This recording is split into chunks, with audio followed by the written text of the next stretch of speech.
बेटा अब हम पढ़ेंगे वृत्तखंड और त्रिज्यखंड के बारे में। देखिए यहाँ पर एक आपको वृत्त दिया गया है जिस पर 2 पॉइंट लिए हैं P और Q, इनको हमने मिला दिया है तो ये हमारे पास क्या आ गई, PQ क्या होगी, एक जीवा होगी। ठीक है, अब इस जीवा और इसके साथ में ये जो चाप है, इसके बीच का जो पार्ट है इसको हम क्या कहेंगे, वृत्तखंड। ठीक है, अब ये इस जीवा के साथ तो ये वाला भी चाप कहलाएगा। ठीक है, तो ये भी जो इसके साथ वाला जो ये होगा, ये भी वृत्तखंड होगा। लेकिन इनके साइज़ के आधार पर जो छोटा है इसको हम बोलेंगे लघु वृत्तखंड और जो ये बड़ा है इसको हम कहेंगे दीर्घ वृत्तखंड। ठीक है, तो क्लियर, जीवा तथा प्रत्येक चाप, जीवा और उसकी जो चाप है उसके बीच में जो क्षेत्र बनता है उसको हम कहते हैं वृत्तखंड।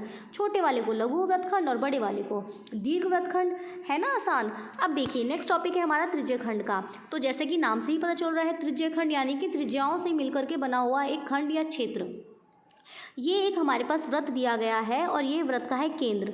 यहाँ पर आपने ये 2 पॉइंट ले लिए PQ और जब आपने OP और OQ को मिलाया, ठीक है, तो ये क्या है, वृत्त की त्रिज्या है। और इन त्रिज्याओं के साथ में ये जो संगत जीवा है, इस वाले पार्ट को जो यहाँ पे क्षेत्र बना इसको हम कहेंगे त्रिज्यखंड।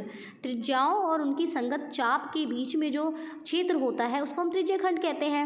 अब क्योंकि ये वाला जो छोटा पार्ट है ये छोटा है तो इसको हम लघु कहेंगे, और ये जो बड़ा वाला है इसको हम कहेंगे दीर्घ त्रिज्यखंड। ये जो आपको कलर में नज़र आ रहा है ना ब्लू कलर का, ये लघु त्रिज्यखंड है, और ये जो बड़े वाला है इसको, जो वाइट पोर्शन है इसको हम कहेंगे दीर्घ त्रिज्यखंड, क्योंकि यहाँ पर जो चाप का साइज़ है वो बड़ा है। अब देखिए परिभाषा देख लेते हैं।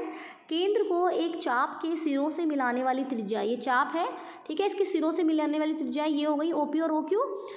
अब इसके बीच में जो क्षेत्र है उसको हम क्या कहेंगे, त्रिज्यखंड। इंग्लिश में इसको हम सेक्टर कहते हैं।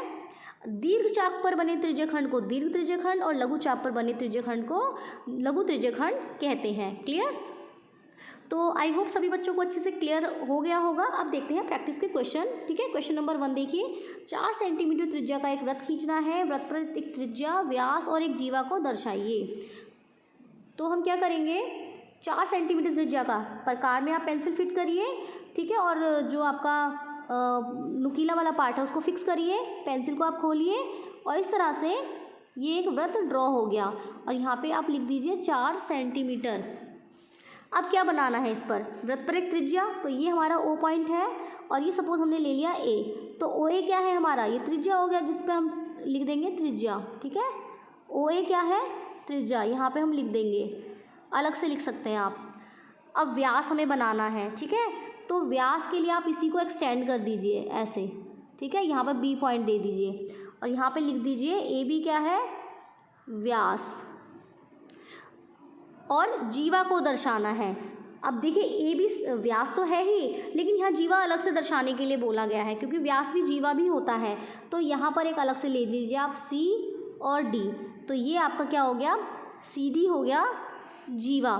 तो क्वेश्चन नंबर 1 हो चुका है कंप्लीट, जो कि है बहुत ज़्यादा आसान।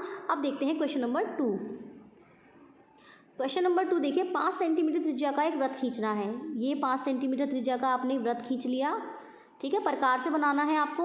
ये आपने O पॉइंट लिया, ये A, और यहाँ पे आप लिख देंगे 5 सेंटीमीटर। प्रकार से बनाएंगे तो सभी बच्चों का बिल्कुल सही बनेगा।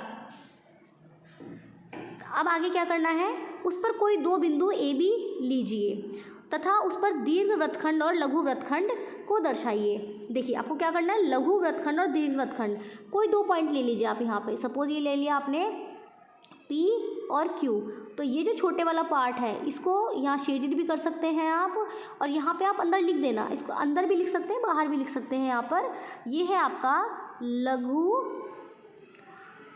वृत्तखंड। ठीक है, और ये जो बड़े वाला जो पोर्शन है ये हो गया आपका दीर्घ वृत्तखंड। आपकी वर्कशीट में भी बच्चों दे रखा है तो आप वहाँ से भी कर सकते हैं डायग्राम, ये वाला डायग्राम बना सकते हैं। बस आपको जो वृत्त बनाना है वो 5 सेंटीमीटर का बनाना है, ये बात ध्यान रखनी है। क्लियर। अब देखिए क्वेश्चन नंबर 3। क्वेश्चन नंबर 3 देखिए, 6 सेंटीमीटर त्रिज्या का एक वृत्त खींचिए। वृत्त पर कोई बिंदु M लेना है, L लेना है और उस पर लघु त्रिज्यखंड और दीर्घ त्रिज्यखंड। सेम डायग्राम आपका ये वाला बनाना है। बस इसमें क्या करना है कि जो आप त्रिज्या लेंगे, जो त्रिज्या लेनी है ये आपको 6 सेंटीमीटर की लेनी है और ये डायग्राम आप इस तरह से बना सकते हैं। तो है ना बहुत आसान वर्कशीट। तो ये सारे बच्चे बहुत आसानी से कर पाएंगे। आई होप आप सभी को समझ आ गया होगा।